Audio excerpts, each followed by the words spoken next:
Parliament శీతాకాల సమావేశాలు schedule కంటే ముందే ముగిశాయి. ఈ నెల 4వ తేదీ నుంచి పార్లమెంట్ సమావేశాలు ప్రారంభం కాగా షెడ్యూల్ కంటే ఒకరోజు ముందే అంటే డిసెంబర్ 21వ తేదీనే ముగిశాయి. పార్లమెంటు 2 సభలు నిరవధికంగా వాయిదా పడ్డాయి. లోక్సభ షెడ్యూల్ ప్రకారం 74% రోజులు పనిచేయగా రాజ్యసభ 81% పనిచేశాయి.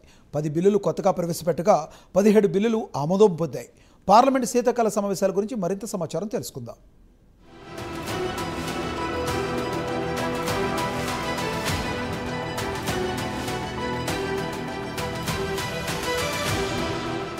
పార్లమెంట్ శీతాకాల సమావేశాలు నిరవధికంగా వాయిదా పడ్డాయి. రికార్డు స్థాయిలో సభ్యులను సస్పెండ్ చేశారు లోక్సభ స్పీకర్, రాజ్యసభ చైర్మన్లు. అయితే ఏ ఒక్క బిల్లుకు కూడా సిఫార్సు కోసం కమిటీకి పంపించలేదు. లోక్సభ షెడ్యూల్ ప్రకారం చూస్తే 74% రోజులు పనిచేయగా రాజ్యసభ మాత్రం 81% రోజులు మాత్రమే పనిచేసింది. కాగా పార్లమెంట్ శీతాకాల సమావేశాలు డిసెంబర్ 4వ తేదీన ప్రారంభమై డిసెంబర్ 21వ తేదీతో ఒక రోజు ముందు ముగిశాయి. ఈ లెక్కన చూస్తే 74% పనిచేసినట్టుగా రికార్డులను బట్టి తెలుస్తోంది. ఇక రాజ్యసభ విషయానికి వస్తే 81% రోజులు పనిచేశాయి. 10 కొత్త బిల్లులు ప్రవేశపెట్టగా 17 బిల్లులు శీతాకాల సమావేశంలో ఆమోదం పొందాయి.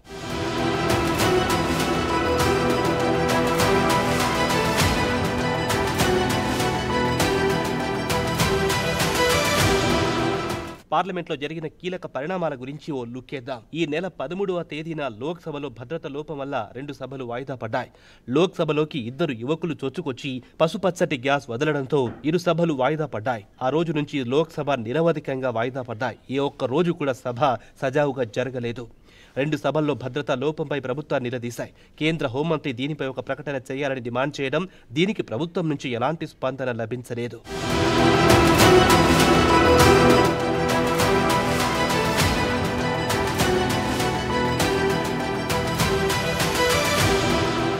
ఉభయ సభల్లో ప్రతిపక్ష సభ్యుల గందరగోళం మధ్య సభ సజావుగా సాగలేదు. దీంతో స్పీకర్ సభ్యులను సస్పెండ్ చేయడం మొదలెట్టారు. లోక్సభ చరిత్రలో ఇప్పటి వరకు 20% సభ్యులను సస్పెండ్ చేసిన దాఖలాలు లేవు. డిసెంబర్ 14 నుంచి డిసెంబర్ 21 వరకు లోక్సభలో సుమారు 100 మంది లోక్సభ సభ్యులను, రాజ్యసభలో 46 మంది సభ్యులను సస్పెండ్ చేశారు లోక్సభ స్పీకర్ ఓం బిర్లా, రాజ్యసభ చైర్మన్ జగదీప్ ధన్కర్. ఈ లెక్కన చూస్తే 2 సభల్లో 19% సభ్యులపై వేటు పడ్డట్టు అయ్యింది. లోక్సభ చరిత్రలో ఈ స్థాయిలో సభ్యులను స్పీకర్ సస్పెండ్ చేసిన దాఖలాలు లేవు.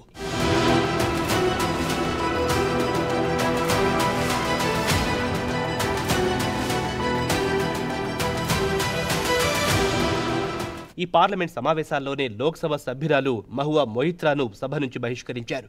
డబ్బులు తీసుకుని పార్లమెంట్లో ఆమె ప్రశ్నలు లేవనెత్తారని ఆరోపణలు ఎదుర్కొన్నారు. కేంద్రంలోని నరేంద్ర మోదీ ప్రభుత్వాన్ని ఇరుకున పెట్టేందుకు తరచూ గౌతమ్ అదానీకి సంబంధించిన ప్రశ్నలు ఆమె సంధించారు. పారిశ్రామికవేత్త దర్శన్ నందాని నుంచి డబ్బులు, ఖరీదైన బహుమతులు తీసుకున్నారన్న ఆరోపణలు ఎదుర్కొన్నారు. లోక్సభ లాగిన్ పాస్వర్డ్ ను దర్శన్ కిచ్చారని ఆమెపై ఆరోపణలు వచ్చాయి. ఆమెపై విచారణ చేపట్టిన ఎథిక్స్ కమిటీ కూడా మొయిత్రాపై వేటుకు సిఫార్సు చేసింది. దీంతో స్పీకర్ ఎలాంటి చర్చ జరపకుండా ఏకపక్షంగా ఆమెపై వేటు వేశారు. గతంలో కూడా 3 సందర్భాల్లో ఇలానే సభ్యులపై వేటు పడింది. చివరగా 2005లో డబ్బులు తీసుకుని ప్రశ్నలు అడిగినందుకు 11 మంది సభ్యులను పార్లమెంటు నుంచి బహిష్కరించారు. అంతకుముందు ఒక సభ్యుడిని ఇదే కారణంతో 1978లో ఒకసారి, 1976లో ఒకసారి సభ నుంచి సస్పెండ్ చేసిన సందర్భాలున్నాయి.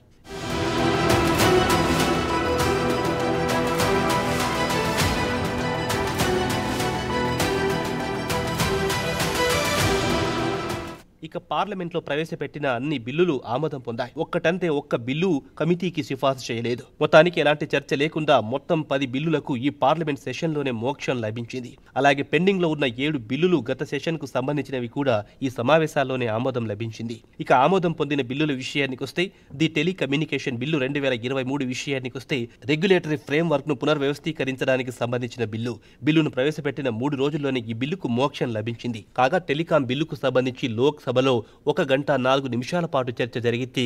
రాజ్యసభలో మాత్రం 1 గంట 11 నిమిషాల పాటు చర్చ జరిగింది.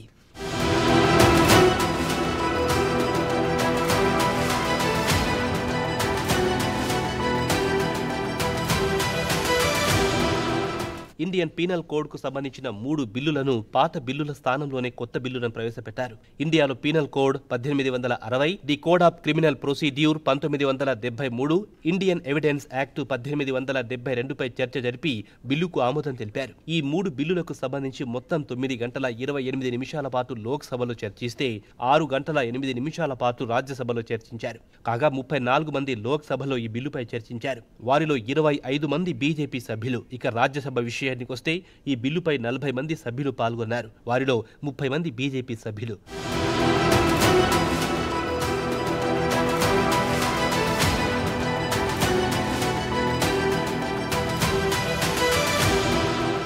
పార్లమెంట్ శీతాకాల సమావేశాల్లో ఒక్క బిల్లు కూడా కమిటీలకు రెఫర్ చేయలేదు. 15, 16, 17వ లోక్సభ సమావేశాల్లో వరుసగా 71%, 16% వరకు తగ్గుముఖం పట్టాయి. 15, 16, 17వ లోక్సభ సమావేశాల్లో వరుసగా 71%, 16% వరకు తగ్గుముఖం పట్టాయి. ఇక క్వశ్చన్ అవర్ విషయానికొస్తే షెడ్యూల్ ప్రకారం చూస్తే సగానికి సగం తగ్గిపోయింది.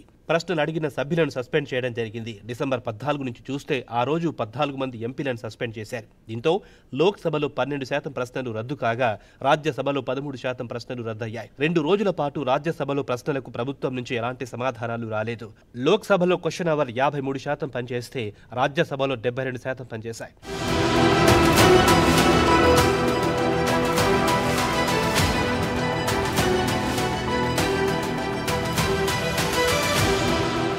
ఇక రాజ్యసభ విషయానికొస్తే 10 గంటల పాటు దేశ ఆర్థిక వ్యవస్థ గురించి చర్చించారు. దీంతో పాటు అనుబంధ బడ్జెట్ కు సంబంధించి 1% పెంచారు. దీనిపై 2 సభల్లో చర్చించి బిల్లుకు ఆమోద ముద్ర వేశారు. 2 సభల్లో బిజినెస్ ఎజెండా తర్వాత రోజు ప్రచురించారు. దీంతో సభ్యులకు హౌస్ ప్రొసీడింగ్ కు సంబంధించి ముందస్తు సన్నద్ధం కావడానికి వీలవుతుంది. ఇదిలా ఉండగా సభ్యులకు కీలకమైన అంశాలకు సంబంధించి సప్లిమెంటరీ ఎజెండా ద్వారా సమాచారం అందించారు. సాధారణంగా సభ జరిగిన తర్వాత రోజు ప్రచురించి సభ్యులకు ఇస్తుంటారు. దీనివల్ల సభ్యులకు ముందస్తు సమాచారం తెలుసుకుని ప్రశ్నించడానికి వీలవుతుంది.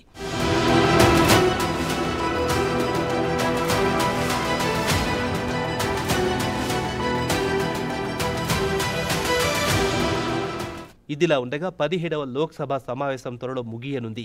ఇక్కడ అసలు విషయానికొస్తే లోక్సభ కొనసాగినంత కాలం డిప్యూటీ స్పీకర్ ఎంపిక మాత్రం జరగలేదు. కాగా రాజ్యాంగం ప్రకారం చూస్తే వీలైనంత త్వరగా డిప్యూటీ స్పీకర్ పోస్టుకు ఎంపిక జరగాలని ఉంది. అయితే ఆ దిశగా ప్రయత్నాలు జరగలేదు. మరి లోక్సభ కాల పరిమితి ముగియడానికి వస్తోంది. ఈ సెషన్లో డిప్యూటీ స్పీకర్ పోస్టు లేనట్లేనని భావించాల్సి ఉంటుంది.